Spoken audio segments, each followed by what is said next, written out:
Chez les Franck, être sapeur-pompier est bien plus qu'un engagement, c'est une histoire de famille. De père en fils, la passion s'est transmise naturellement. Après son père et aujourd'hui avec son frère, Guillaume perpétue cette tradition avec le même sens du devoir, au service de la population. Alors, je suis rentré donc sapeur-pompier volontaire en 2001 au centre de secours d'Antisanti, donc sous les ordres de mon père Jean-Claude Franck. On était une bande d'amis et on avait vraiment envie de s'engager. Donc, on a décidé de franchir le pas et on s'est tous lancés à quasiment à la même époque de ma génération, donc tous rentrés sapeur-pompier volontaire, que ce soit mes frères, mes amis. Donc, c'était vraiment un engagement citoyen, quoi. Depuis quelques mois, les sapeurs-pompiers d'Antisante y disposent d'un centre de secours flambant neuf, un investissement durable, dont l'implantation est désormais assurée pour les 50 prochaines années grâce à un accord signé entre la commune et le 6 de Haute-Corse.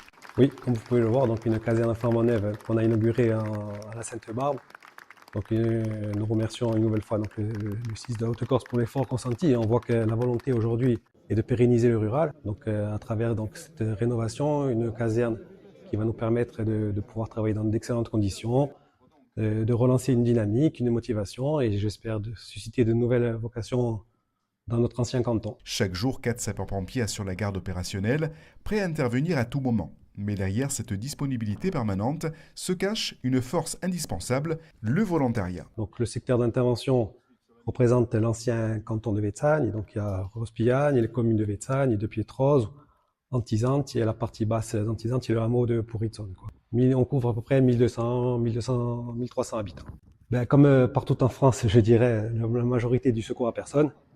Après, on intervient aussi l'été, donc sur du feu de forêt, et on est là pour répondre à toutes les sollicitations de la population. Il y a des jeunes, il y a des anciens jeunes sapeurs-pompiers qui finissent leur cursus, qui vont rentrer également, du personnel féminin, donc ça c'est vaste, donc un panel assez large avec des étudiants qui finissent leur cursus universitaire et dans l'attente d'entrer dans la vie active, donc font le sapeur-pompier volontaire. Il y a des fonctionnaires, il y a des agents du privé qui, à travers des conventions, donnent le maximum de leur temps pour armer ce centre de secours. On joue un rôle très important, hein. On est le dernier service public dans les milieux ruraux, donc touché, vous le savez, par désertification médicale. On rassure la population. La caserne est un lieu d'échange qui maintient ce lien social, puisque les anciens sapeurs-pompiers y viennent, le personnel qui n'est pas de garde vient boire le café, on discute. C'est très important. Pour le lieutenant Guillaume Franck, l'avenir passe par cette mobilisation. Fidéliser, transmettre l'envie de s'engager aux nouvelles générations sont les défis de demain, afin de préserver un secours de proximité essentiel à la vie des territoires ruraux.